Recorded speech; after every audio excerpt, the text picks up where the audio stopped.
हरि ओम। ओम नमो भगवते शिवानंदाय। ओम नमो भगवते चिदानंदाय। ओम नमो भगवते कृष्णानंदाय। ओम नमो भगवते अखंडानंदाय। ओम नमो भगवते वासुदेवाय। श्री राम रामेति रामेति रमे रामे मनोरमे सहस्रनाम तत्तुल्यं राम नाम वरानने। श्री राम रामेति रामेति रमे रामे मनोरमे सहस्रनाम तत्तुल्यं राम नाम वरानने। श्री राम रामेति रामेति रमे रामे मनोरमे सहस्रनाम तत्तुल्यं राम नाम वरानने। आइए हनुमान जी बिराजिए, कथा करूं मति अनुसार, प्रेम सहित गादी धरूं, पधारिए पवन कुमार सियावर रामचंद्र की जय, पवन सुत हनुमान की जय। रामचरितमानस स्वामी श्री अखंडानंद जी महाराज के प्रवचनों पर आधारित पुस्तक। अभी अयोध्या कांड पूरा हुआ, आज से अरण्य कांड शुरू होता है, तृतीय सोपान। स्विच बंद।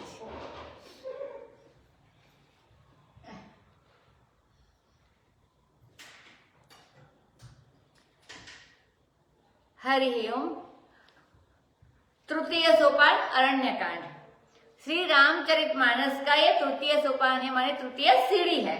जैसे सरोवर में उतरने के लिए सीढ़ी होती है, वैसे मान सरोवर में उतरने के लिए ये तीसरी सीढ़ी है। ये तृतीय सोपान के रूप में है। सोपान माने पगथिया जिसको गुजराती में बोलते हैं। तो ये तृतीय सोपान के रूप में अरण्य कांड है।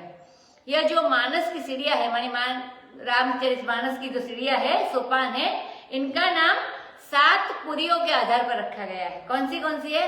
अयोध्या, मथुरा, माया माने हरिद्वार, काशी, कांची, अवंतिकापुरी और द्वारवती मानी द्वारिका। तो ये सब मोक्षदायिनी नगरी है, सातों सात। बालकांड अयोध्यापुरी है, अयोध्या कांड मथुरा है और अरण्य कांड मायापुरी है, माने हरिद्वार है। इसमें माया का बहुत ज्यादा वर्णन है। इसमें जिसको देखो माया ही करता है। इसी से सती जी माया करके जानकी बनी। रामचंद्र जी ने असली जानकी जी को अग्नि में दे दिया और माया की जानकी बना ली। रावण ने मारिच से माया करवाई। खरदूषण के युद्ध में राक्षसों ने माया की। रामचंद्र ने उनसे माया से लड़ाई की। इस तरह देखते हैं तो सारे कांड में माया का ही प्रधानता दर्शाई गई है। यह अरण्य कांड जो है, अरण्य माने जंगल, वन। तो जब गर्भ गृहस्थी से आदमी बिल्कुल उब जाए और तब जाकर जिसकी शरण ले, उसका नाम है अरण्य। अरण्य माने शरण्य और उसका अर्थ है संसार के पाप से संतप्त होकर मनुष्य, हाँ, मनुष्य। अरण्य माने शरण्य और उसका अर्थ है संसार के पाप से संतप्त होकर, मानी तप के, मनुष्य अरण्य की शरण ग्रहण करता है, इसीलिए उसका नाम अरण्य है। हरिओम हरिओम हरिओम हरिओम हरिओम। हाँ, अब ठीक। फिर से कहती हूँ, ये अरण्य कांड है। अरण्य माने जंगल, अरण्य माने वन। जब गर्भ गृहस्थी से आदमी उब जाता है, तब जाकर जिसकी शरण में जाता है उसको बोलते हैं अरण्य। और अरण्य माने शरण्य और उसका अर्थ है कि संसार के ताप से संतप्त होकर, तप कर मनुष्य अरण्य की शरण ग्रहण करता है, तो इसीलिए इसका नाम अरण्य है। अयोध्या में भी जब बहुत बड़ा वैमनस्य बढ़ गया, मानी शत्रुता बढ़ गई, विसंवादिता बढ़ गई, आपसी घृणा बढ़ गई, तो वहां से बचने के लिए अरण्य की शरण सबको लेनी पड़ी और इसी के लिए इसको अरण्य कहते हैं। अरण्य में कभी कोई सीधा रास्ता होता नहीं है, कोई सड़क नियम से सीधी नहीं चलती है, कहीं उतरती है, कहीं चढ़ती है। इसमें दोहे और चौपाइयों के जो नियम हैं वे भी नहीं है। और कई 26 अर्धालियों, अर्धालियों मानी अर्धपंक्ति, तो 26 अर्धालियों के बाद एक दोहा आ जाता है, तो कहीं 2 अर्धालियों के बाद भी एक दोहा आ जाता है। उसमें तो फिक्स था कि 8 के बाद एक दोहा, 8 चौपाई के बाद एक दोहा आता था, लेकिन इसमें ऐसा कोई नियम से नहीं है। तो जैसे जंगल की तरह ऐसे अनियत जिसका नियंत्रण नहीं है, वैसे इसका निर्माण है। जंगल में मुनि लोग बसते हैं, तो मुनि ऋषियों का भी वर्णन है इसमें। वहां भय होता है राक्षस का, डाकिनी का, शाकिनी का, तो शूर्पणखा आदि का भी भय है। शूर्पणखा बड़ी विचित्र है, जिसके नाखून बड़े बड़े सूप की तरह बहुत तीक्ष्ण है। आजकल स्वामी जी कहते हैं आजकल लोगों को नाखून लंबे ना हो तो प्लास्टिक के नाखून लगाकर भी शूर्पणखा अपने आप बन जाते हैं लोग। इसमें शबरी का भी प्रसंग है, उसका भी उद्धार किया। शबरी भीलों में रही हुई है, तो कोल भील के समान है। उसकी जाति खराब नहीं है, लेकिन वह रहती वन में है, तो राम जी उसका भी उद्धार करते हैं। भगवान ये सब बात जैसी अरण्य में होनी चाहिए, ऐसा इसमें वर्णन है, इसीलिए इसका नाम अरण्य है। मूलम धर्म तरोर विवेक जलधे पूर्णेन्दुमानंददम वैराग्याम्बुज भास्करम ह्यगनन ध्वान्तापहं तापहं मोहाम्बोधरपूगपाटन विधौ स्वसंभवं शंकरं वंदे ब्रह्मकुलं कलंकशमनं श्रीरामभूपप्रियम्। अब इसमें एक तो ब्राह्मण कुल का वर्णन आगे बताते, दो पार्ट में इसे। एक तो इसमें ब्राह्मण कुल का वर्णन है और एक शंकर जी का वर्णन है। एक ही श्लोक में कल्याणकारी ब्राह्मण कुल की कल्पना वंदना करते हैं, अथवा ब्राह्मण कुल रूप जो शंकर भगवान है उनकी वंदना करते हैं। श्लेष मानी वो अलंकार बताते हैं, श्लेष करके एक ही श्लोक में दोनों का वर्णन कर दिया, ब्राह्मण का और शंकर भगवान का। शंकर भगवान अष्टमूर्ति होते हैं, इसीलिए इसमें भी अष्टमूर्ति का रूप में शंकर भगवान और ब्राह्मण दोनों का वर्णन है। इसमें ऋषियों की प्रधानता होने से ब्राह्मण का वर्णन है, और शंकर इसमें बड़े प्यारे हैं। क्यों? कि अपने प्रभु के संकोच को समझते हैं। शंकर भगवान अपने प्रभु राम जी के संकोच को समझते हैं। कुसमय जानी न कीन ही चिन्हारी, यह कथा इसी में आती है कि भाई इस समय जान पहचान करने लायक नहीं है। सामने वाले की परिस्थिति को देखकर जो व्यवहार करता है वह वंदनीय होता है। जो केवल अपनी परिस्थिति को देखकर व्यवहार करता है वह आदरणीय और वंदनीय नहीं होता है। देखो, शंकर जी की 8 मूर्ति का नाम है पृथ्वी, 5 तत्व, पृथ्वी, जल, अग्नि, वायु और आकाश, पंचभूत। और 3 कौन बचे? चंद्रमा, सूर्यमा और आत्मा, माने यजमान खुद, जिसको ये धारण करता है। ये 8 रूप शंकर जी के माने जाते हैं, इसीलिए अष्टमूर्ति कहलाते हैं। त्वम अर्कः त्वम व्योम त्वम असि पवन, माने अर्क माने सूर्य, व्योम माने आकाश, पवन माने पवन वायु। मूलः धर्मतरो, यह ब्राह्मण वंश कैसा है? वह भी अष्टमूर्ति है। जैसे शंकर जी अष्टमूर्ति है, वैसे ब्राह्मण वंश भी अष्टमूर्ति है। यहीं से ब्रह्म कुल की रक्षा के लिए भगवान राम जी आगे चलते हैं। माने एक तो अयोध्या और जनकपुर के लोगों को निवृत्त करना, माने उसको विदा किया। यहां तक की कथा अयोध्या कांड में आ गई। अब रावण वध की ओर, धर्म रक्षा की ओर प्रवृत्ति होना, प्रेमियों को शांत करके धर्म की रक्षा के लिए प्रवृत्त होना, तो यहाँ से यह सब कथा आरंभ होती है। यह ब्राह्मण कैसा है? बोले धर्म तरु का मूल है। तरु माने वृक्ष, धर्म वृक्ष की जड़ यही है, माने उंडी है। यह ब्राह्मण कैसा है? तो बोलते हैं कि ब्राह्मणस्य ही रक्षणेन रक्षितो भवति वैदिको धर्मः। गीता भाष्य के प्रारंभ में ही उन्होंने लिखा है कि यदि ब्राह्मण पने की रक्षा स्वीकार होवे तब वैदिक धर्म की रक्षा होगी। क्यों? क्योंकि ब्राह्मण वेद और वेदोक्त अनुष्ठान का पालन करते, अगर उनकी रक्षा होगी तो वेदों की रक्षा होगी। तो ये धर्म तरु के ये मूल है। और शंकर जी कैसे है कि वे भी धर्म वृक्ष के मूल है। मूल होने से ये पृथ्वी रूप है और जड़ पृथ्वी रूप होती है। विवेक जलदेह पूर्णेन्दुः, माने विवेक अपार होता है, धर्म वृक्ष ठूंठ होता है, और विवेक तो समुद्र के समान बड़ी भारी चीज है। उसको विकसित करने वाले ये पूर्णेन्दु है, माने पूर्ण चंद्रमा है। माने ब्राह्मण वंश का सेवन करो तो शास्त्र ज्ञान होगा, और विवेक की तो बुद्धि होगी, विवेक की बुद्धि होगी, विवेक का विकास भी होगा। तो शंकर जी का सेवन करो तो वे विवेक रूपी समुद्र को बढ़ाने वाले हैं। शंकर जी ज्ञान के देवता है और परमानंद दाता है। अब पूर्णेंदु का कर चंद्रमा तो बता दिया, पृथ्वी और चंद्रमा दो रूप आ गए, आगे पृथ्वी जड़ रूप बताई तो दो तो आ गए। अब वैराग्य अंबुज भास्करम माने वैराग्य रूपी कमल को पुष्ट करने के लिए यह ब्राह्मण कुल सूर्य रूप है और शंकर भगवान तो वैराग्य के देवता है। तो और आगे बताते अघ घन ध्वान तापहम अघ माने पाप और धनवांत माने घनवांत माने घना अंधकार। तो अंध तमस को दूर करने के लिए ये उसके ताप की शांति करने वाले हैं, माने तेज रूप है, माने प्रकाश भी आ गया। और जलने को जलाने वाले हैं, जलन को जलाने वाले हैं, माने जलन होती है तो उसको जलाने वाला शांति करने वाला पानी होता है। इसका अभिप्राय यह हुआ कि ब्राह्मण कुल पाप का नाशक है। वह कैसे है पाप का नाशक कि ब्राह्मण के आगे बताते, बहुत अच्छी बात है, ब्राह्मण के दाहिने पांव के अंगूठे में संपूर्ण तीर्थों का निवास होता है।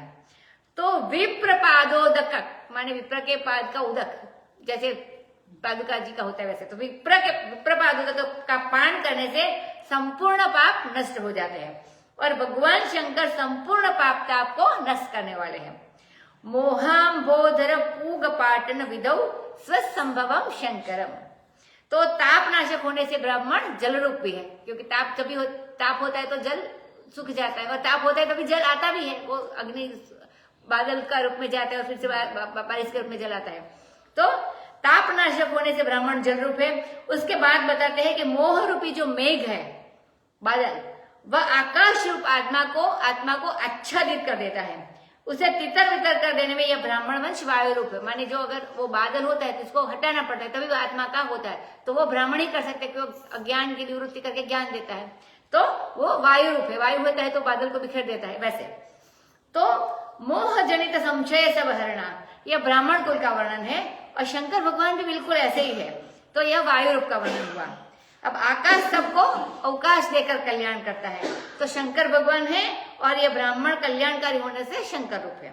यह ब्राह्मण कुल कैसा है बोले कलंक शमन है। अभिप्राय यह है किसी को कलंक लग गया हो, दाग लग गया हो और यदि ब्राह्मण कुल उसके अनुकूल हो जाए तो उसको पवित्र करके उसके सारे कलंक मिटा देता है। जब तक पहले ब्राह्मण स्वीकार न करे तब तक मनुष्य निष्पाप नहीं माना जाता, अगर वो स्वीकार करता है तब मनुष्य निष्पाप माना जाता है।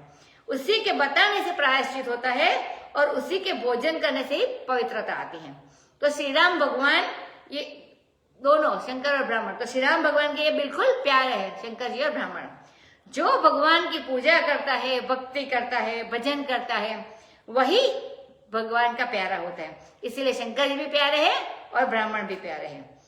अब श्री राम भूप प्रियम माने यहाँ पे दो अर्थ होते हैं। श्री राम भूप है प्यारे जिनके, माने श्री राम राजा जिसके प्यारे हैं, तो ऐसा भी एक अर्थ होता है। और दूसरा होता है राम भूप के जो प्यारे हैं।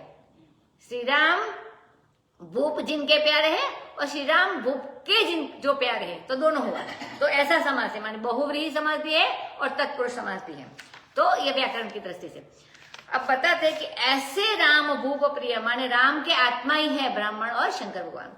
ये ब्राह्मण भी राम के आत्मा है और शंकर जी भी राम के आत्मा है। ऐसे ब्राह्मण कुल और शंकर स्वरूप और ब्राह्मण कुल, और ब्राह्मण कुल के रूप में शंकर भगवान की हम वंदना करते। तो पहला जो श्लोक था वो वंदना का था। अब इसके बाद वस्तु निर्देशात्मक और नमस्कारात्मक दोनों मंगलों को मिलाकर गोस्वामी जी एक ही श्लोक में मंगलाचरण करते हैं। आप ध्यान करके देखेंगे तो अरण्यकांड की सारी कथा इस श्लोक में आ जाती है। सांद्रानंद पयोदसौ भगतनुं पीतांबरं सुंदरं पाणौ बाणशरासनं कटिलसत् तूणीरभारं वरं राजीवायतलोचनं दुतजट जूटेन संशोभितं सीतालक्ष्मणसंयुतं पथिगतं रामाभिरामं भजे। तो बोलते हैं सांद्र माने घने मेघ के समान, ज्यादा प्रेम से भरा हुआ जो घना मेघ है, तो घने मेघ के माने पानी से बादल भरा हुआ बादल ऐसे थोड़ा डार्क होता है, तो घने मेघ के समान भगवान का शरीर सुंदर है, श्याम वर्ण है, मेघ श्याम। तो यदि आनंद ही घनीभूत होकर मेघ बन जाए तो इनके समान राम जी का शरीर है। साधारण मेघ के समान इनका शरीर नहीं है, आनंद का घन भाव हुए। अब मेघ तो धुआं, गर्मी, पानी और हवा का घनीभाव होता है, वो इसका सॉलिडिफिकेशन जो होता है वो होता है। यह बादल नहीं, यदि आनंद ही घनीभूत होकर बादल बन जाए तो उसके समान वर्ण का राम जी का शरीर है। और पीतांबर सुंदरम, यह शरीर इनका कैसा है कि इसने आकाश की नीलिमा को छीन लिया है, माने ब्लू कलर का, डार्क कलर का, तो श्याम कलर का है, श्याम वर्ण का। पीतांबरम माने जिसने पीतांबर पीला रंग जो आकाश का उसकी बात करते हैं, तो जिसने आकाश की नीलिमा को मानो पी लिया प्रलय काल में। जब पंचभूत को भगवान अपने अंदर पी लेते हैं तब आकाश को भी पी लेते, पंचभूत में आकाश भी आ जाता है तो वो भी पी लेते। संसार का कोई भी रंग न होने के कारण वे पीतांबर कहलाते हैं, नील कहलाते। आकाश तो नीला होता है। यह पीतांबर का मतलब यह है कि भगवान ने जो वलकल धारण किया है वह साधारण वृक्षों की छाल है। वैसे तो मतलब वो साधारण वृक्षों की छाल नहीं है। जो लोग केले की छाल की लंगोटी पहनते हैं, सन्यासी लोग, आप लोगों ने शायद कहीं देखा हो, तो दूर से देखने में वो पीली पीली चमकती लगती है। केले की जो छाल होती है वो पीली होती है, तो इसके लिए पीली पीली चमकती है, जैसे कोई रेशमी वस्त्र है। तो भगवान पहनते तो है वलकल, लेकिन पीला पीला वह एक वस्त्र के समान मालूम पड़ता है, उससे भी उनका सौंदर्य बढ़ जाता है। तो पीतांबर में तीसरी बात यह है कि वस्त्र न तो राम के पास है न तो लक्ष्मण के पास है, वस्त्र तो सिर्फ सीता माता पहनती है। इसी कारण में भगवान राम के सौंदर्य का प्रागट्य और सीता जी की जो बढ़िया दिव्य साड़ी अत्रि मुनि की जो अनसुईया माता जी उसने दी है, तो इसके बाद आती है, इसको वो माता जी पहनती है। जो सीता जी का जो पीतांबर है उसका आरोप माने उसका कलर इसके ऊपर आता है। कई बार देखते हो पानी में जिसका कलर मिल जाता है रंग वो ही हो जाता है। अगर आकाश का देखो तो नीला दिखेगा, कोई ये सूर्य देखोगे तो थोड़ा अलग दिखेगा। तो वही आरोप रामचंद्र के ऊपर करके फिर इसका वर्णन करते हैं। तो वे तो बिना वस्त्र के भी राम जी तो सुंदर है, तो सुंदरता के लिए इनके वस्त्र की आवश्यकता नहीं है। अब पाणो बाण शरासनम माने मारीच को मारने वाले हमेशा हाथ में बाण और शरासन को रखते हैं राम जी। और कटिल तूणीर भारम्बरम माने उनके कमर में तूणीर का माने भाथा जो होता है बाण का, वो तूणीर का बड़ा श्रेष्ठ भार है। और राजीवाय तलोचन माने कमल के समान खिली हुई बड़ी बड़ी आंखें हैं और द्रुत जटाजुट से सुशोभित है। तो जिस जटाजुट को देखकर वह शूर्पणखा मोहित हो गई, और जो सीता लक्ष्मण के साथ भी है और मार्ग में जब आगे चलते हैं तो सीता बाद में छूट भी जाती है, ऐसे अभिराम रामचंद्र है और उनका हम भजन करते हैं। यहाँ तक की जो बात थी वह अयोध्या की, जनकपुर की और भरत के प्रेम की बात थी। गोपियों का श्री कृष्ण से जैसा प्रेम था वैसा ही प्रेम भरत जी का श्री राम से था। यह आप देखना कि श्री कृष्ण के लिए गोपियों ने कितना कितना सहन किया और श्री रामचंद्र के वियोग में भरत कितना सहन करते हैं। तो प्रेम इनका वैसे ही का वैसे, जैसे गोपियों का श्री कृष्ण से है वैसा ही भरत जी का रामचंद्र से। अब जो वर्णन कर रहे हैं आगे, यह बड़ा गुप्त चरित्र है। इस चरित्र का भी जो तात्पर्य है उसको पंडित लोग समझते हैं, साधारण लोग नहीं समझ पाते हैं। अब तुलसीदास जी ने कहा कि अब हम ऐसी बात अपनी ओर से तो बोलेंगे नहीं, अब गूढ़ जो चरित्र है उसको शंकर भगवान कहेंगे तो ही अच्छा लगेगा। सो अब यहां से प्रारंभ होता है। उमा उमा राम गुण गूढ़ पंडित मुनि पावहि बीरति, पावहि मोह विमूढ़ जे हरि विमुख न धर्म रति। पुर नर भरत प्रीति में गाई, मति अनुरूप अनूप सुहाई। अब प्रभु चरित सुनहु अति पावन, करत जेवन सुर नर मुनि भावन। एक बार चुनि कुसुम सुहाए, निज कर भूषण राम बनाए। सीत ही पहिराए प्रभु सादर, बैठे पटिक सीला पर सुंदर। सुरपति सुत धरि बायस वेश, सठ चाहत रघुपति जल देखा। जिमि पिपीली का सागर था, महामंदमति पावन चाहा। सीता चरण चोच हति भागा, मूढ़ मंदमति कारण कागा, चला रुधिर रघुनायक जाना, सिंह धनुष सायक संधाना। अति कृपाल रघुनायक, सदा दीन पर नेह, तासन आई कीन छलु, मूरख अवगुण गेह, सियावर रामचंद्र की जय। अब उमा राम गुण गुणम, इसमें पार्वती जी के पूर्व जन्म का भी प्रसंग है, सती जी का वह भी आने वाला है। शंकर जी ने कहा उमा सावधान, अब ऐसी भूल मत करना जैसे पहले की थी। पहले आया था कि वो उसको नहीं लगा था कि ये साक्षात जगत जननी है, तो मतलब राम जी है, ब्रह्म के रूप है, तो ये रामचंद्र के गुण बड़े गूढ़ है। इसको सुनकर पंडित और विद्वान लोगों को भी वैराग्य की प्राप्ति होती है। जो संसार में फंसे हुए हैं वे विमूढ़ मोह प्राप्त करते हैं। जो संसार में फंसे हुए हैं वे विमूढ़ मोह प्राप्त करते हैं।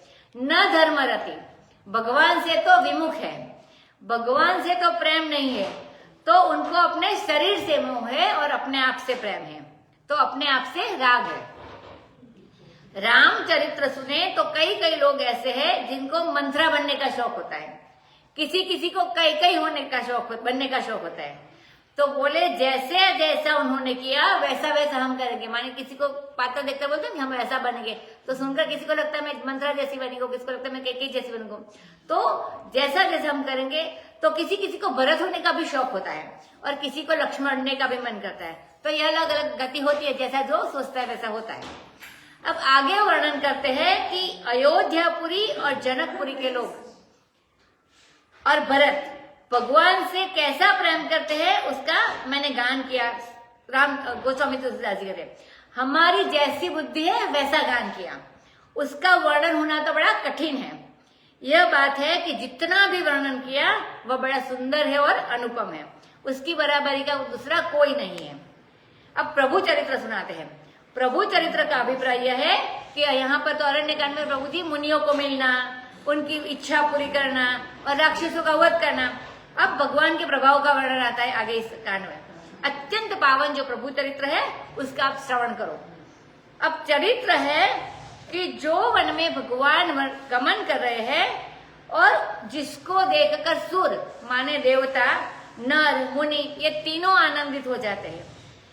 पहले जो भगवान का चरित्र था बालकांड और अयोध्या कांड में, तो वहां पर मृग, खग, पक्षी थे और तपस्वी थे, पशु पक्षी थे, तो उनके लिए हितकारी था। अब अरण्य कांड में नर के लिए, मुनि के लिए और देवता के लिए ये चरित्र भगवान करते हैं अपना आप। एक बार का अर्थ है एक बार चुनी कुसुम सुहाए। अभी रामचंद्र जी का एक प्रसंग वर्णन करते हैं गोस्वामी तुलसीदास जी। एक बार का अर्थ है करते तो ऐसा बारंबार है, लेकिन बहुत दिनों तक चित्रकूट में रहे हैं। लेकिन बताते हैं यह जो मध्य प्रदेश का भाग है इसको महाकौशल बोलते हैं। कौशल तो है अयोध्या, वहां रामचंद्र का जन्म हुआ, राज्य किया, लेकिन बड़ा कौशल जो दिखाया उन्होंने वह इसी महाकौशल में दिखाया। मैंने कौशल माने अपनी कुशलता, तो वो दिखाया महाकौशल में। माने चित्रकूट में रहकर भगवान ने बड़ी बड़ी निपुणता और बड़ी बड़ी कुशलता के काम किए और सबसे अधिक वो वहीं पर रहे। माने अयोध्या राज्य हुआ तो राज्य में हजारों वर्ष है, लेकिन जो महाकौशल में रहे वो चित्रकूट में, तो वहां जो वन गमन का अवधि था 14 वर्ष की, उसमें ज्यादा से ज्यादा महाकौशल में रहे। लेकिन वनवास का जो अधिकांश भाग है वो महाकौशल में ही व्यतीत किया, जो मध्य प्रदेश का एक भाग बताते हैं स्वामी जी। अब बताते हैं कि बसंत ऋतु है और चैत्र शुक्ल पक्ष है, माने रामचंद्र जी की वर्षगांठ भी इसी में पड़ती है और देवी की पूजा, नवरात्रि होती है तो देवी की पूजा भी इसी में होती है। तो इसीलिए एक बार अपने हाथ से भगवान रामचंद्र ने फूल चुने, सुंदर सुंदर फूल चुने, क्योंकि जिसको आभूषण बनाना हो कि सिर पर चंद्रिका, इसके बने सिर पे का जो आभूषण होता है इसको चंद्रिका बोलते हैं, तो सिर पर इनकी चंद्रिका बनानी हो, हाथ में कंगन इसका बनाना हो, करधनी मानी कमर पे पहनना कुछ बनाना है, तो कौन से फूल ठीक रहेंगे और कितनी मात्रा में चाहिए, तो उसके सिवाय दूसरा कौन जाने कि इसके मन में क्या है।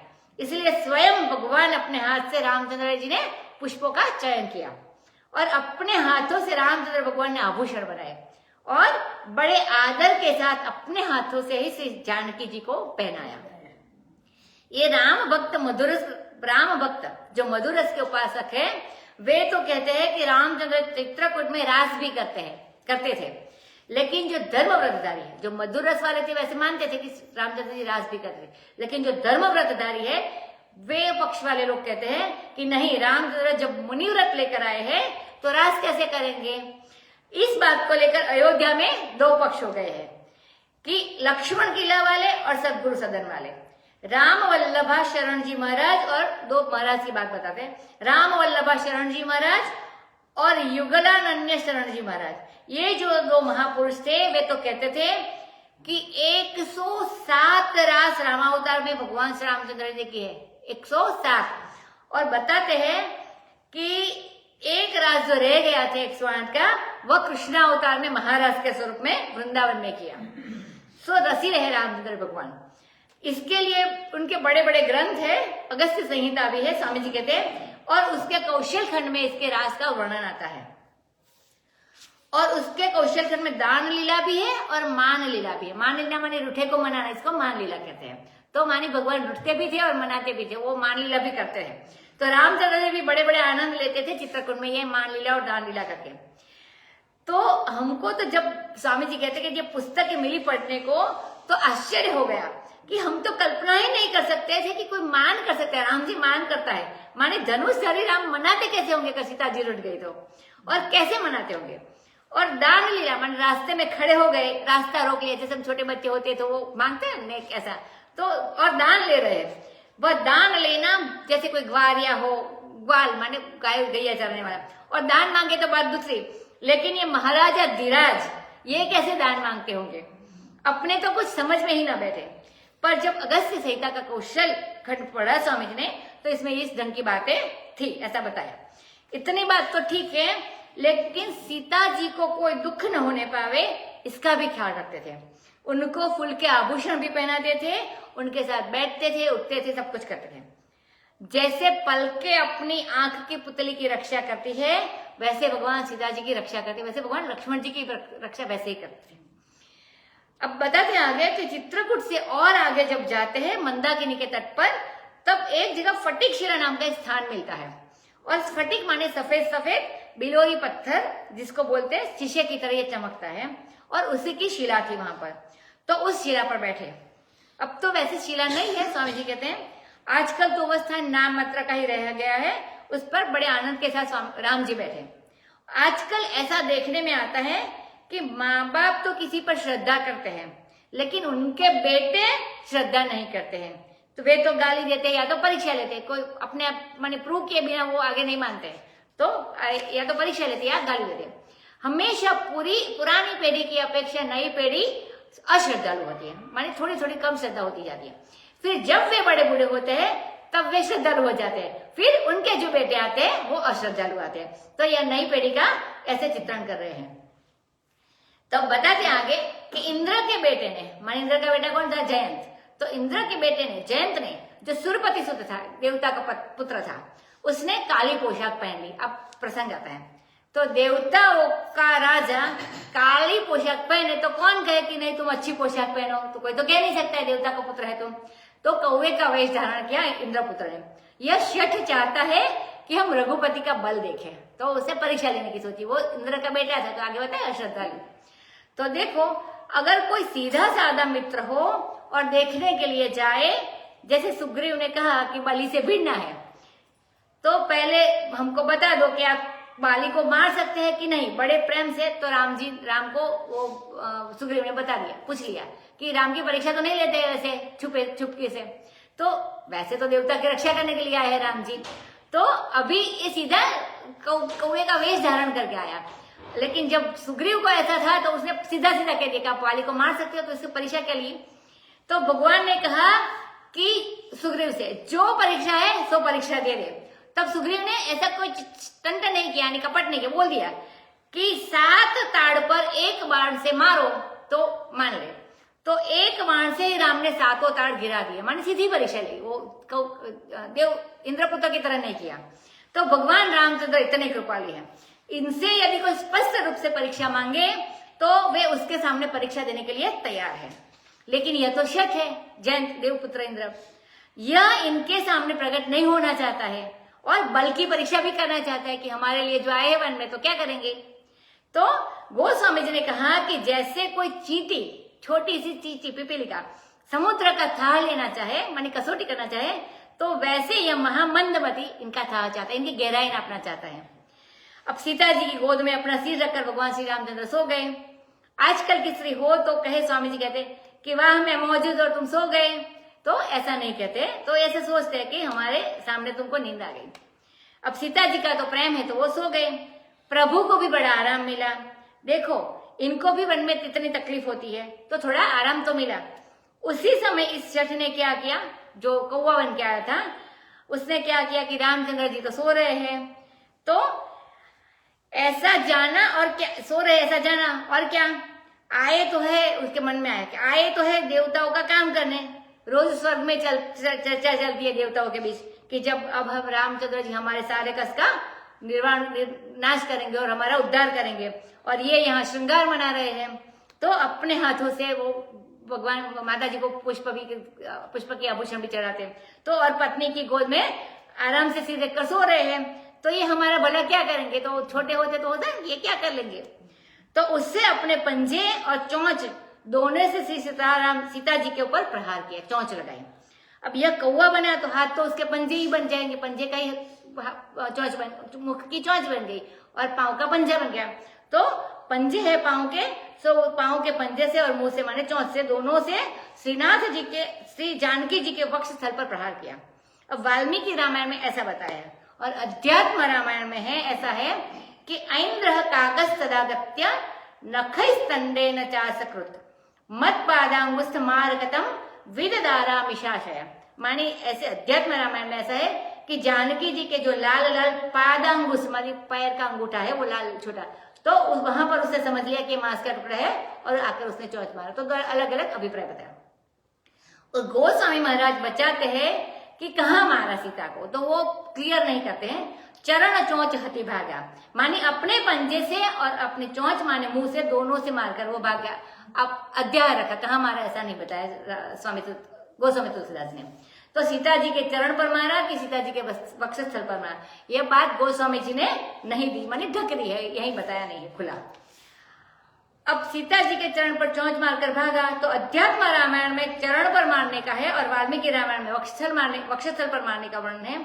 और गोस्वामी तुलसीदास जी महाराज सीता ऐसा करके सीतायाह माने सीता जी का चरण और चोंच दोनों से मारकर वो भागा सीता जी को, क्योंकि ये मूढ़मती है, तो रामचंद्र जी की महिमा को नहीं समझता। जो आया था कुआं बन के, वो जयंत इंद्र का पुत्र, तो अब वो कौवा बन गया। कौवा इसलिए बन गया कि हम कौवा बन के आएंगे तो पहचाने नहीं जाएंगे, और छल करके वो आया था।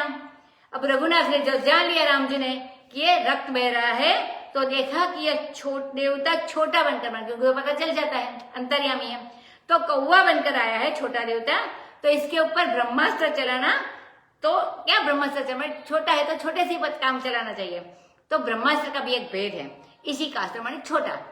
तो एक तिनका उठाया वहां से और उसको ब्रह्मास्त्र से अभिमंत्रित कर दिया।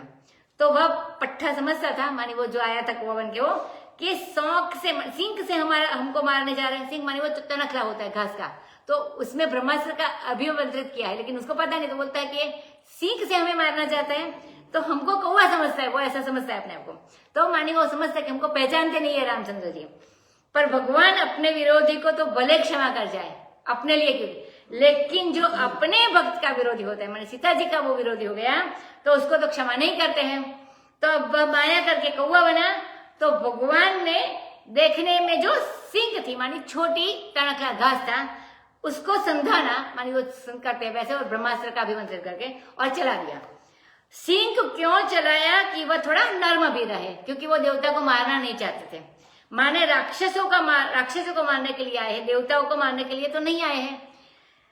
पहले ही ग्रास में यदि ये कर लेते और मर जाता, तो माने इंद्र के बेटे को मार दे, तो प्रथम ग्रास है मक्खी का पात्र, तो पाप लग जाता। तो पहले ही कौर में जैसे मक्खी गिर जाए, वैसे ही देवताओं का अच्छा करने आए हैं, भला करने आए हैं, और ये होकर गलत हो जाए, लेकिन देवताओं के राजा को बेटे को मार दिया, वो नहीं करना चाहते थे, इसीलिए भगवान उसको मारना नहीं चाहते थे। तो छोटा वो इसी का अस्त्र में छोटा रूप में छोटा शस्त्र डाल के भेज दिया। अब भगवान रामचंद्र बड़े कृपालु हैं और वे सदा दीन पर स्नेह करते हैं। सो उनसे आकर इस मूर्ख और इस अवगुण के दर ने छल किया, अवगुण मतलब वो गलत किया कुछ, तो कौवा बनकर आया और जानकी जी के ऊपर प्रहार किया। मूर्खता तो यह है कि जानकी जी पर प्रहार किया, और अवगुण का घर है और रामचंद्र से छल करके किया। दोनों बात किए कि उनके भक्त वो प्रियतम है, इसके ऊपर किया और छल कपट से किया। तो छल करना ही सबसे बड़ा अवगुण है। यह जो मूर्ख शब्द है, इसका भाव में मूर्खता बनता है। अभी आगे कुछ बताते हैं कि अयोध्या में आगे अलग जाता है, लेकिन ये हम बात नहीं देखते।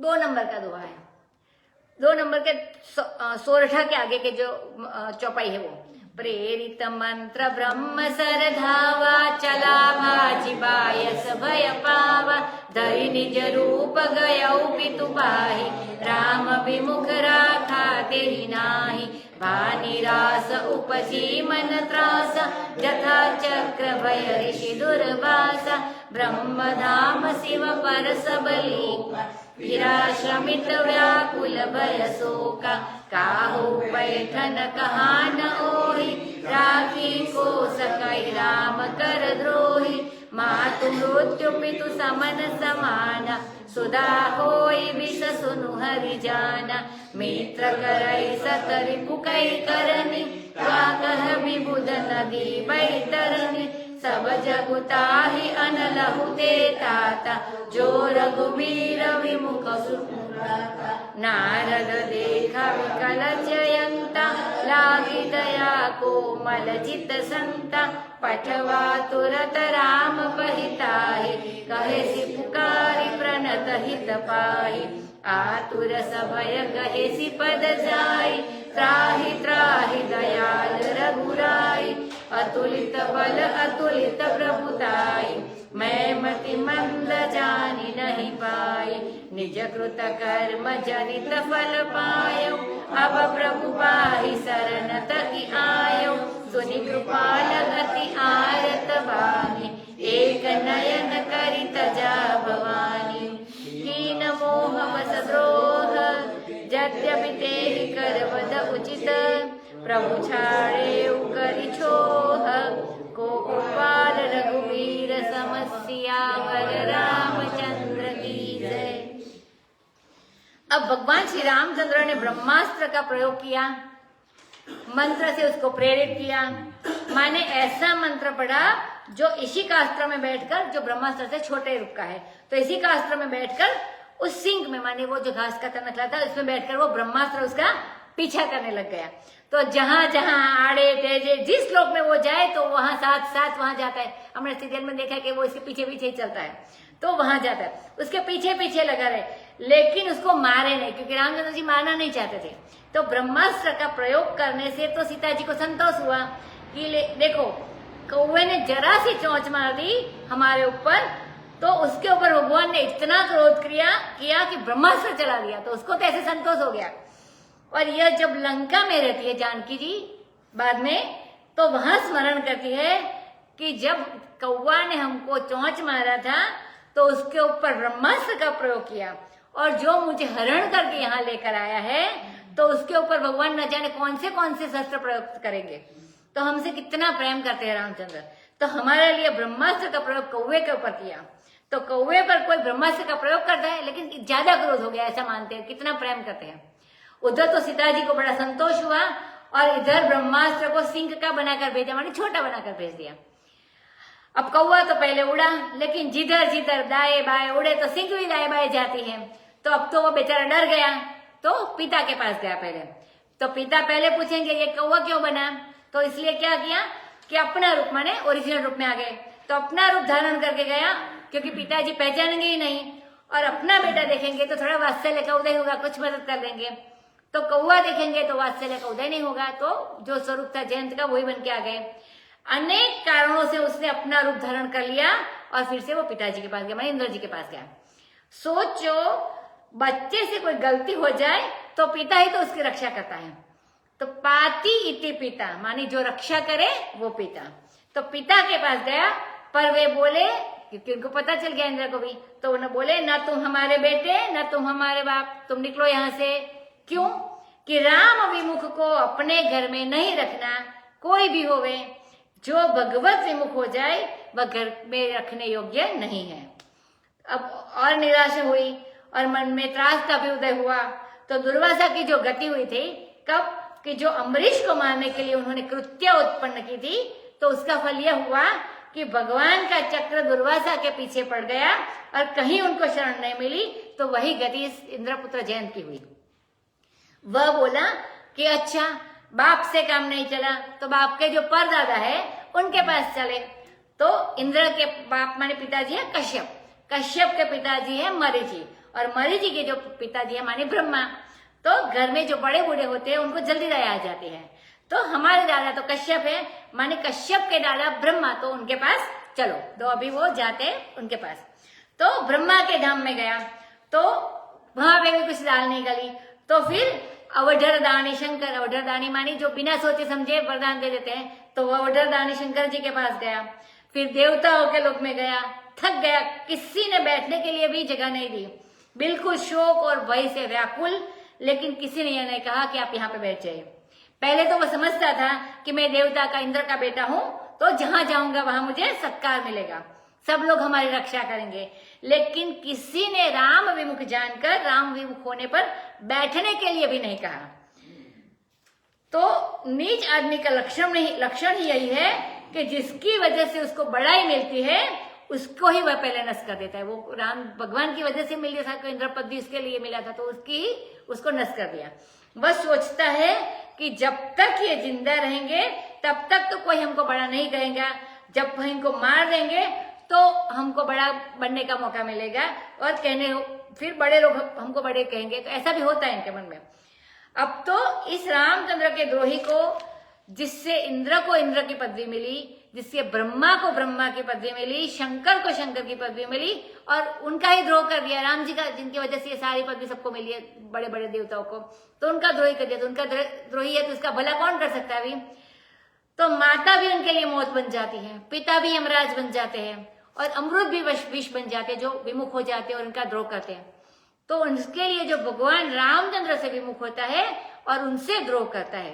अब काकभूषण जी कहते हैं कि जो हरिजान मन, हे गरुड़ जी ये बात सुन लो, उमा राम गुण गुण।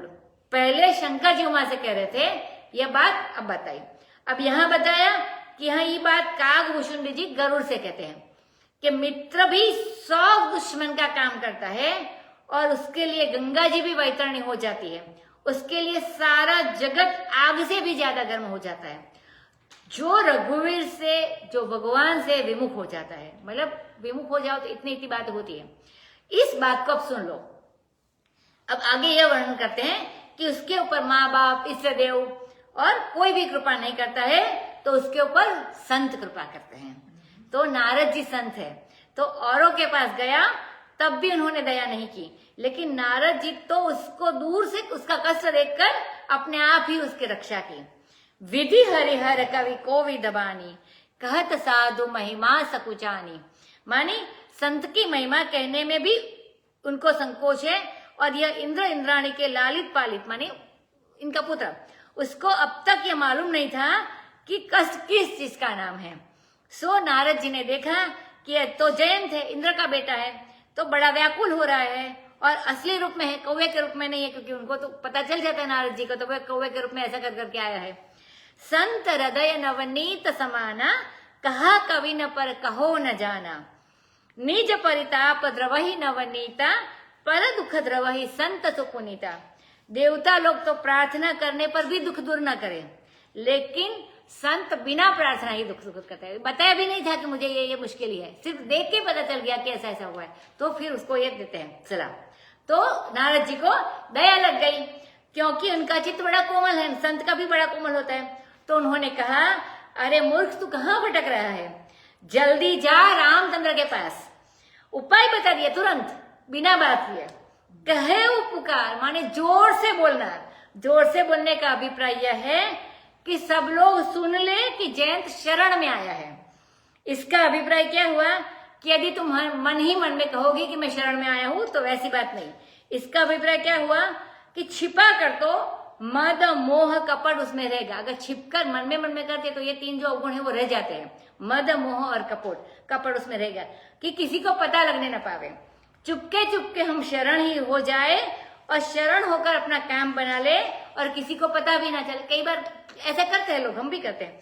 इसमें मोह भी रह सकता है और मद भी रह सकते हैं, मानी वो अवगुण जाते नहीं है, और कपट भी रह सकता है। तो पूरी शरणागति इसको नहीं बोलते, बड़े आवाज से बोलते हैं कि मैं शरणागति करता हूं तो मेरे जो जो अवगुण है वो चले जाते हैं। और शायद रामचंद्र रक्षा भी ना करे तुम्हारी, अगर ये छुप कर करो तो। सो विभीषण ने भी दूर से ही पुकार कर कहा था कि श्रवण सुजस सुनी आयो प्रभु भंजन भवपीर। तो मंत्र बताया नारद जी ने, प्रणत हित पाही, माने हे प्रणत हित, प्रणत माने शरणागत, तो जो शरणागत में आए हैं उसकी हित करने वाला, तो प्रणत हित।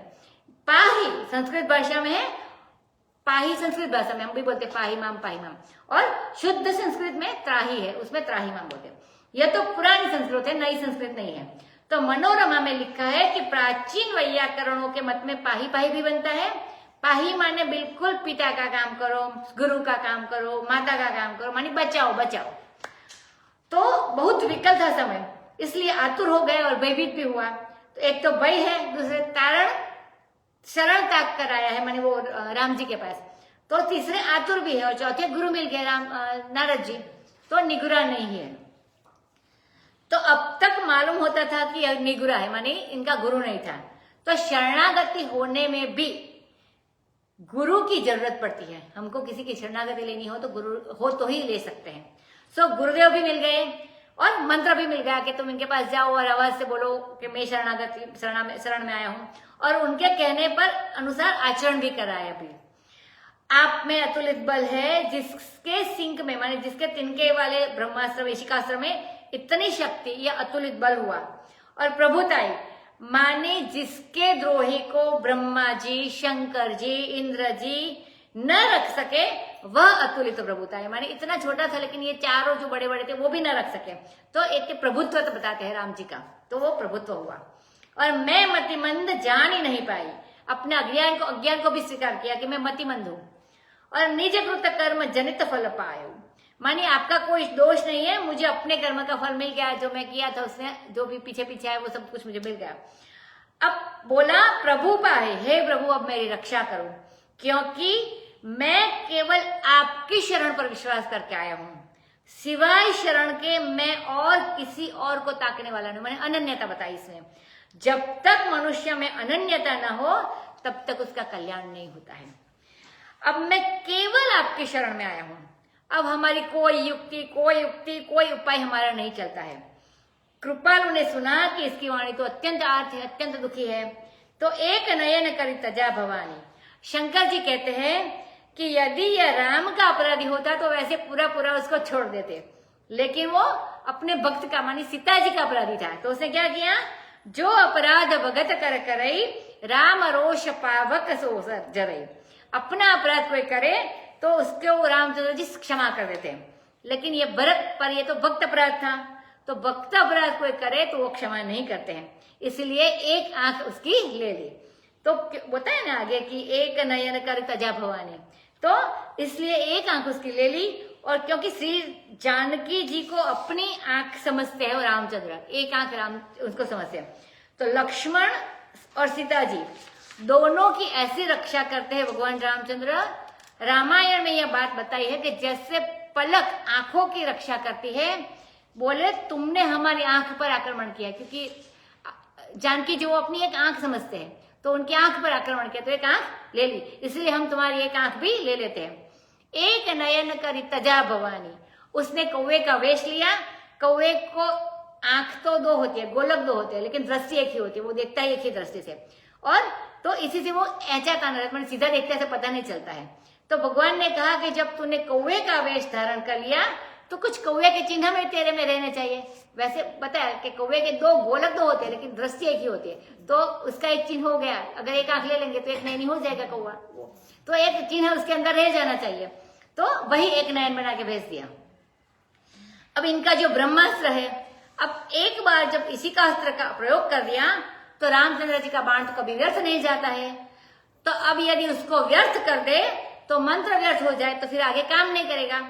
द्विशरणाभिसंधत्ते द्विस्थाप्यति नाश्रयान, श्री रामचंद्र जी की यह महिमा है।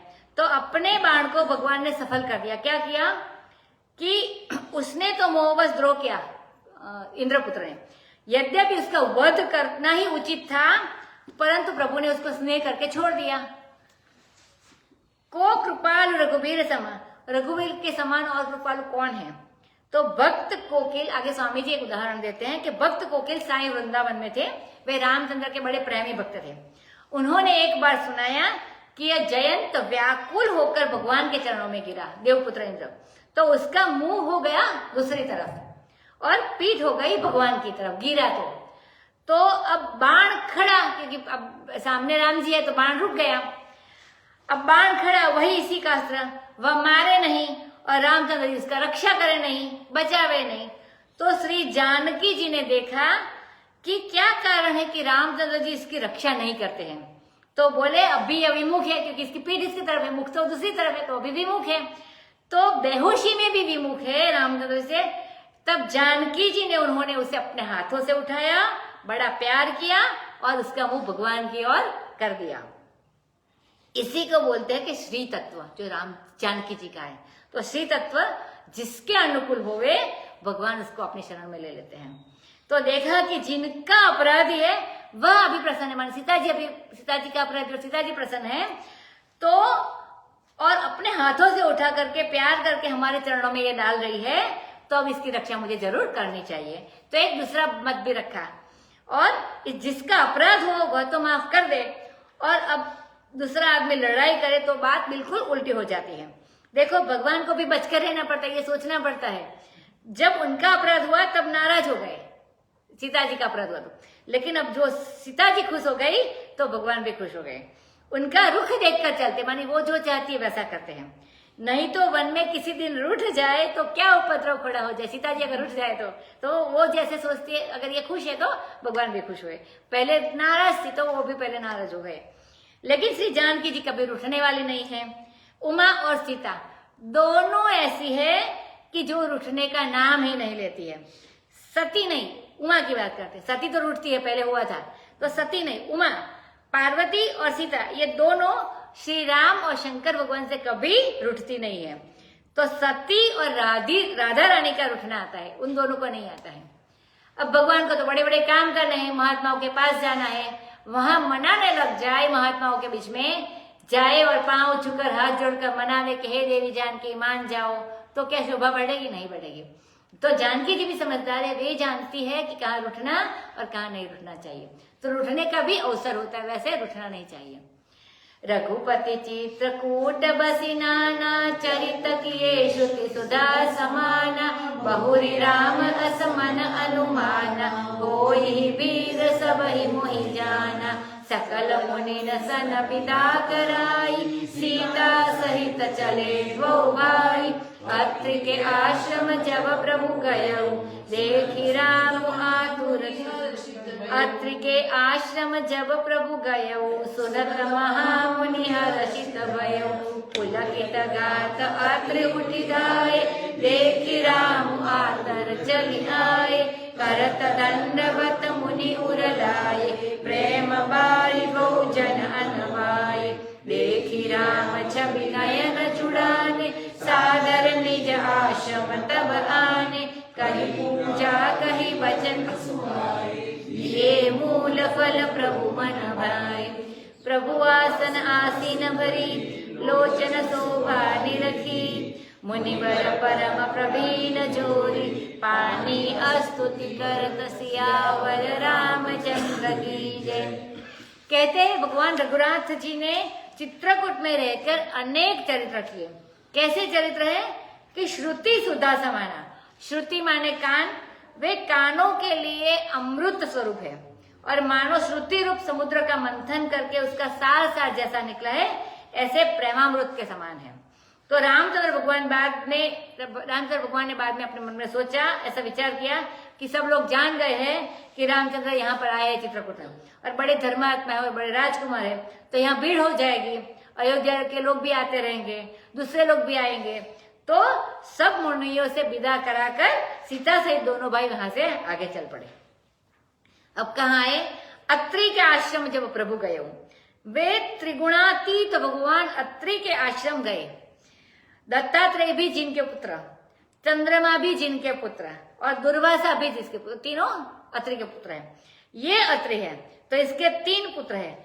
दत्तात्रेय के रूप में स्वयं भगवान विष्णु है, दुर्वासा के रूप में शंकर है और चंद्रमा के रूप में ब्रह्मा है। ये त्रिगुणातीत प्रभु में तीनों गुण अध्यस्त है और इन्हीं के अनुसार ये प्रकट होते हैं। सीता सहित दोनों भाई आ रहे हैं, यह सुनकर महामुनि अत्रि जी बड़े हर्षित हुए। उनके शरीर में रोमांच हुआ और उठकर आकर दौड़े। भले राजकुमार का स्वागत करने के लिए कोई उठकर मुनि ऋषि आते हैं? महात्मा लोग तो जब देखते हैं कि कोई राजकुमार आ रहा है तब वे आसन बांध के सिद्धासन से नासिकाग्र की दृष्टि करके बैठ जाते हैं, लेकिन ये तो देख ही रामो अतुर चली आए। तो रामचंद्र जी ने देखा कि अत्रि मुनि दौड़ कर आ रहे, तो बड़े व्याकुल हुए कि ऐसा इनको नहीं करना चाहिए। कहाँ हम राजकुमार मनुष्य और कहाँ ये महामना महात्मा। सो रामचंद्र व्याकुल हो गए और उनके पास दंडवत करने लगे। सो मुनि ने उठकर उसको हृदय से लगा लिया और प्रेम से ऐसे आंसू बहे कि राम और लक्ष्मण दोनों जन स्नान कर गए। मानी अर्घ्य, पाद्य, आचमनीय, स्नानीय सब प्रकार की पूजा ये अश्रु से ही हो गए। उन्होंने अपनी आंखों के जल से, प्रमाश्रु से ये सब पूजा की। तो रामचंद्र जी की छवि देखकर उनकी आंखें ठंडी हो गई। बड़े आदर से वे अपने आश्रम में ले आए और उन्होंने रामचंद्र जी की पूजा की, सत्कार किया और सुंदर वचन कहे और फल मूल प्रेम को प्रभु को दिए। प्रभु को बड़ा अच्छा लगा और आसन पर बैठ गए। अब वह शोभा देखकर अत्रि मुनि के नेत्र अघा गए, माने संतुष्ट हो गए। मुनि बड़े प्रवीण है, चतुर है, हाथ जोड़कर स्तुति कर रहे हैं। संस्कृत में स्तुति शब्द होता है, लेकिन आगे शब्द में अस्तुति, तो अवधि वाले आगे लगा देते हैं। तो अवधि भोजपुरी में उसके आगे और जोड़ देते हैं। आकार का वैसे कोई इसमें अर्थ नहीं है। अवध में अस्तुति कहकर यह सूचित किया कि हम जो आगे बोल रहे हैं वह भी संस्कृत नहीं है, संस्कृत व्याकरण के नियम अनुसार नहीं है जो स्तुति करेंगे वो। यह वचन तो यह तो जंगल है, अरण्य कांड है, यह कोई उद्यान थोड़े ही कि इसमें सब फूल पौधे फल फूल पेड़ पौधे सब जगह जगह लगाए, माने ऑर्गेनाइज वे में है। ऐसा नहीं है। यहाँ तो कोई पेड़ यहाँ है, कहीं कहीं अरण्य है, बगीचा होता है तो ये लाइन होती है एक प्रकार के, अलग अलग होते फूल पौधे, तो ऐसे नहीं। अभी आगे राम स्तुति करते हैं।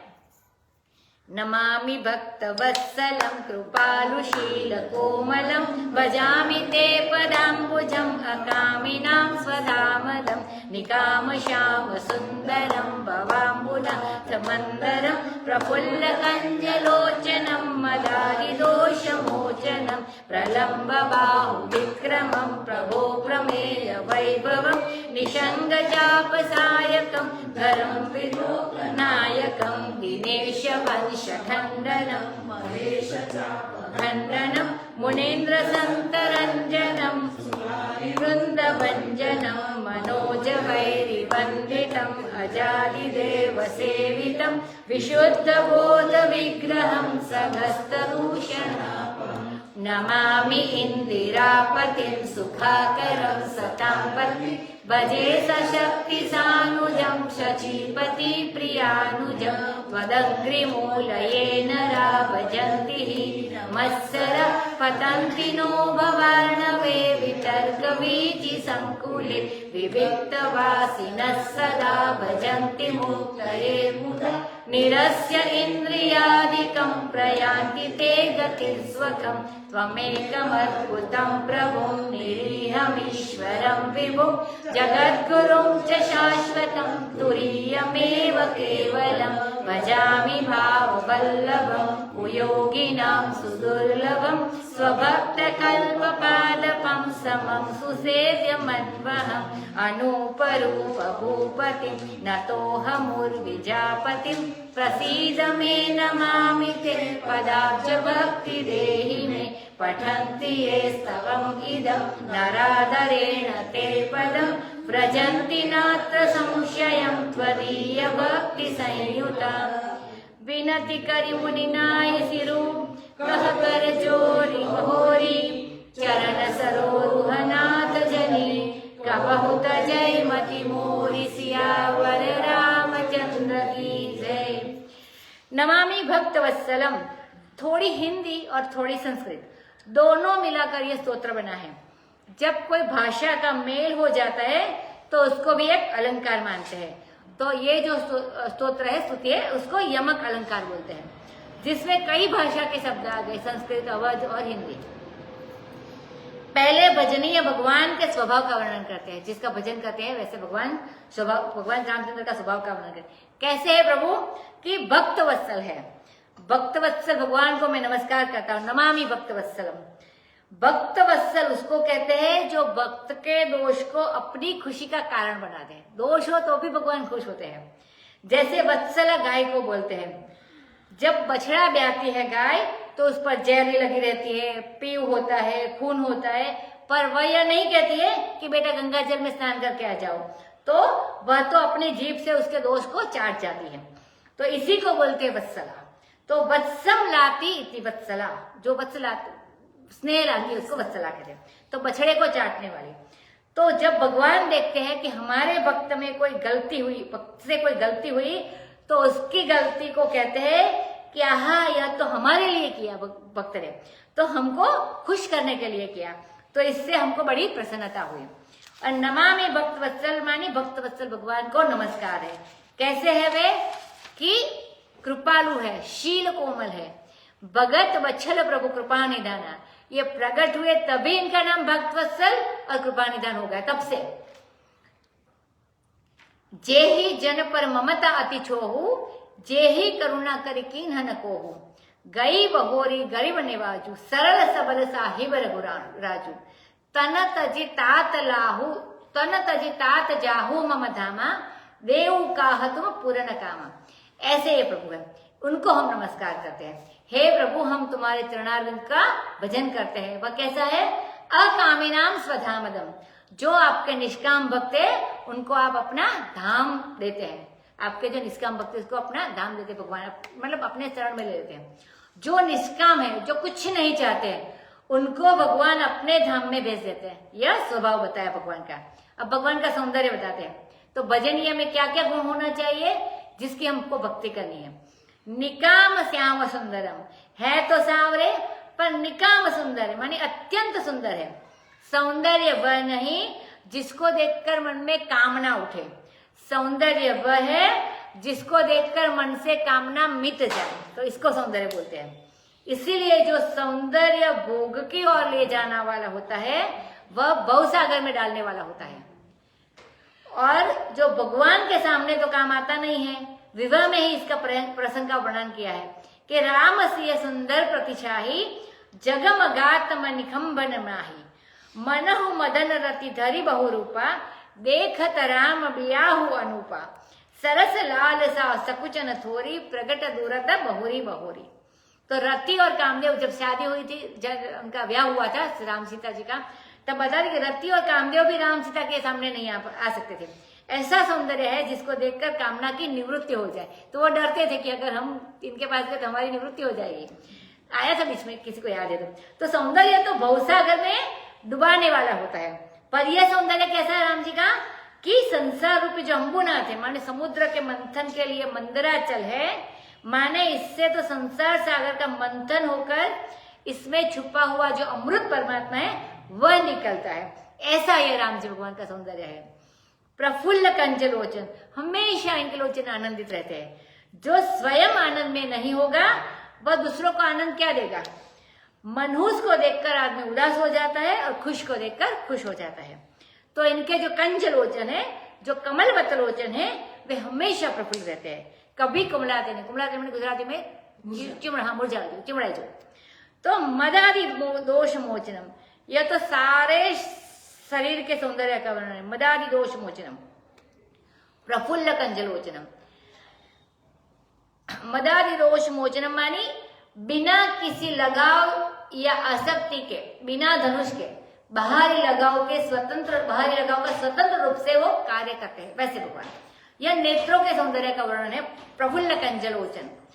लेकिन जिसके ऊपर ये पड़ जाए नेत्र दृष्टि, इन आंखों से जिसकी आंख मिल जाए उसके मद सारे के सारे दोष छूट जाते हैं। क्रोध मनोज मोह मद माया, छूटे सकल राम की दाया। कृपावलोकन, भगवान राम के जो लोचन में ही कृपा होती है।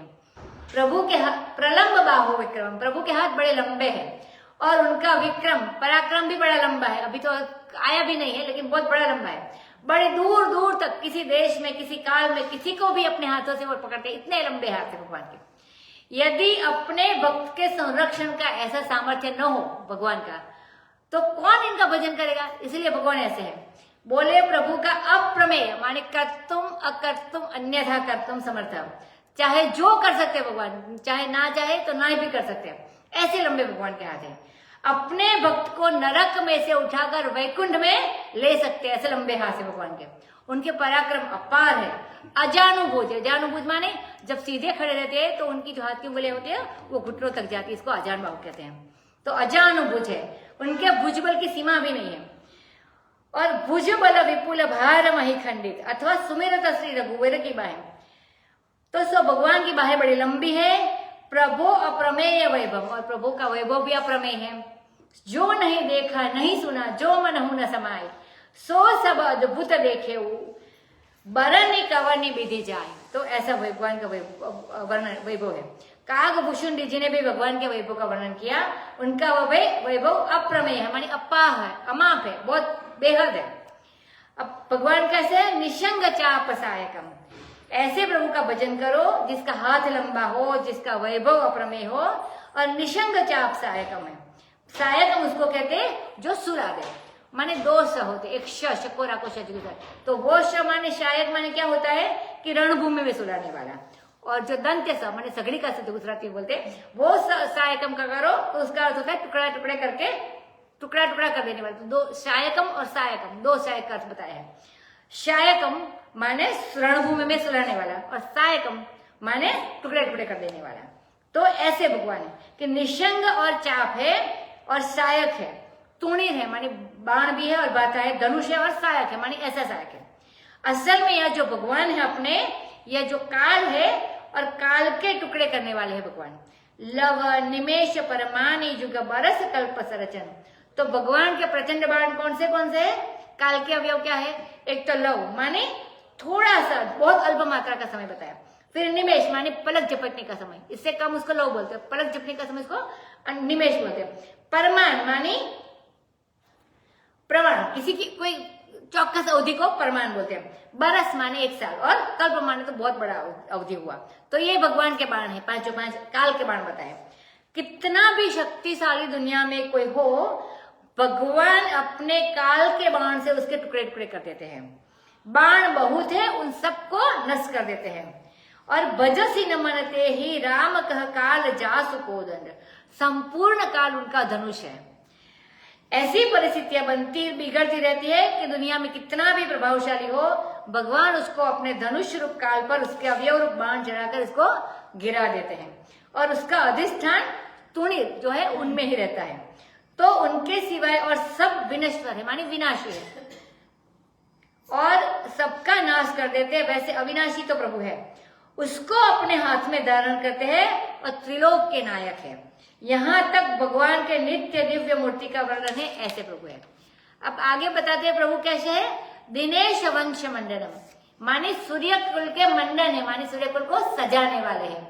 पहले सूर्यवंश चलता था, उसके बाद रघु राजा आए तो रघुवंश चलने लगा।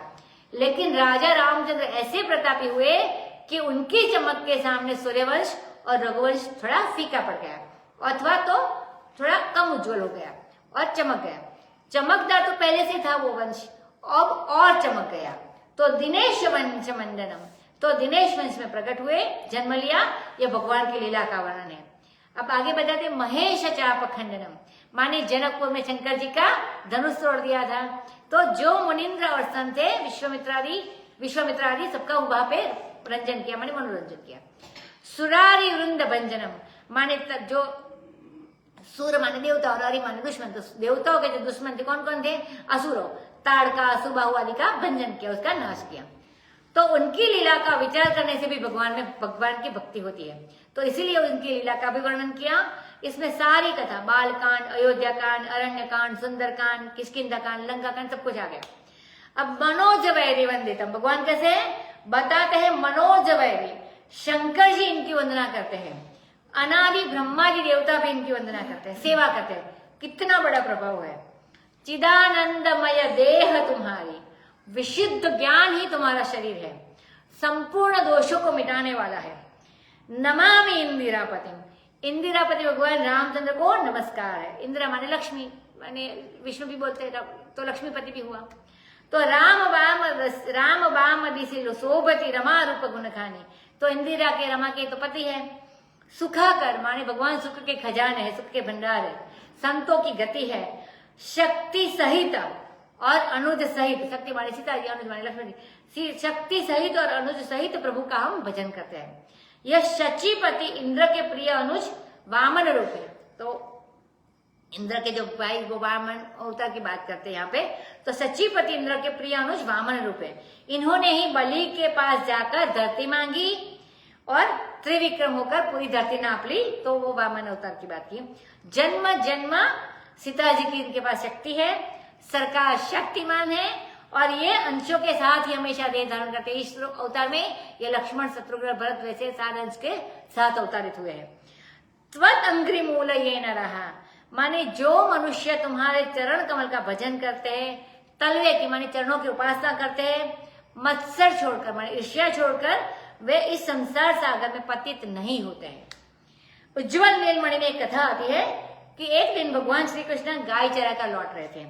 तो एक गोपी रोज उनको माला पहनाती थी, अपने हाथ से वो फूल चुन चुन कर लाती, दिन भर में माला बनाती, और जब भगवान के लौटते समय वो भगवान को, श्री कृष्ण को भगवान को पहनाती।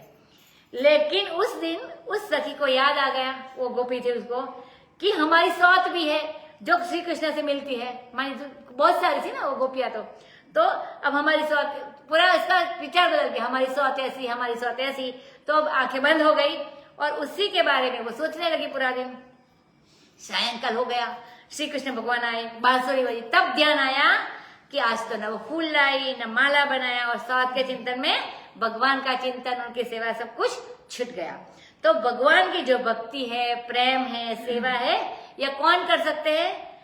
कि भजंती ही नमस्सराहा, जिनके हृदय में मात्सर्य नहीं है, ईर्ष्या भाव नहीं है, द्वेष भाव नहीं है, जो किसी के साथ मत्सर का भाव कि यह मुझसे आगे बढ़ जाएगा नहीं रखते, मतलब ऐसा भाव नहीं रखते, मन में मात्सर्य का भाव आ गया तो भक्ति छूट जाती है, पूजा छूट जाती है।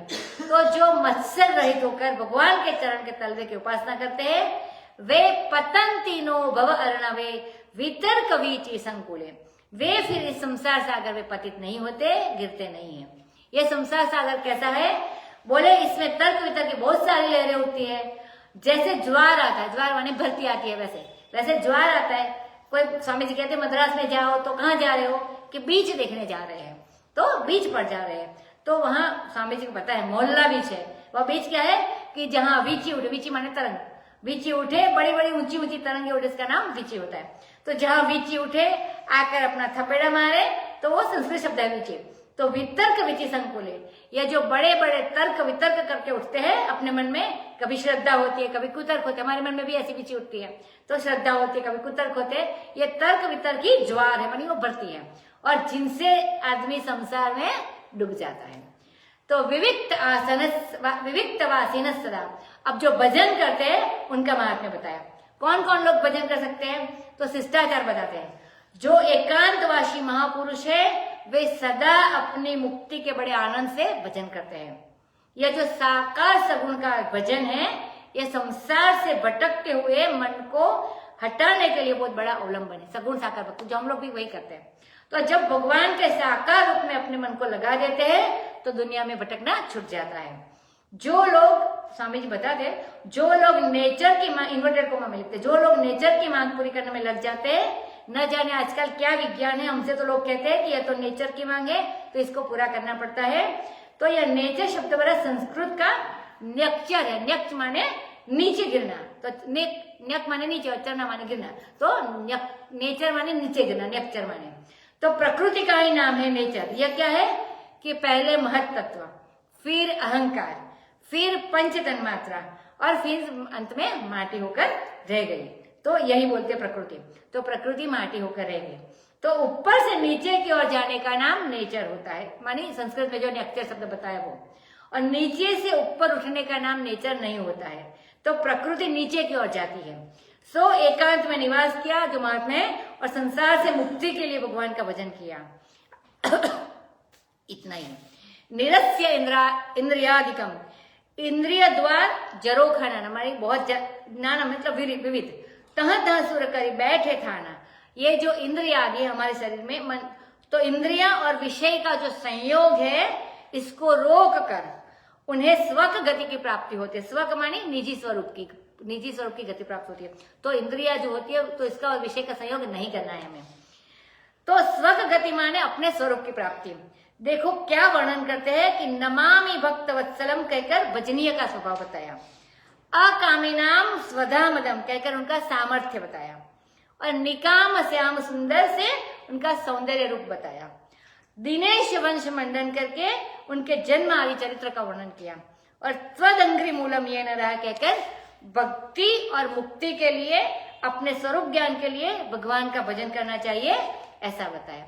तो उस प्रभु का स्वरूप क्या है हम कल देखेंगे। श्री राम जय जय राम, श्री राम जय जय राम, श्री राम जय जय राम, श्री राम जय जय राम, श्री राम जय जय राम, श्री राम जय जय राम। कथा विसर्जन होत है, सुनहु वीर हनुमान, राम लक्ष्मण जानकी सबका करो कल्याण, सियावर रामचंद्र की जय, पवन सुत हनुमान की जय, उमापति महादेव की जय, भाई सब संतन की जय।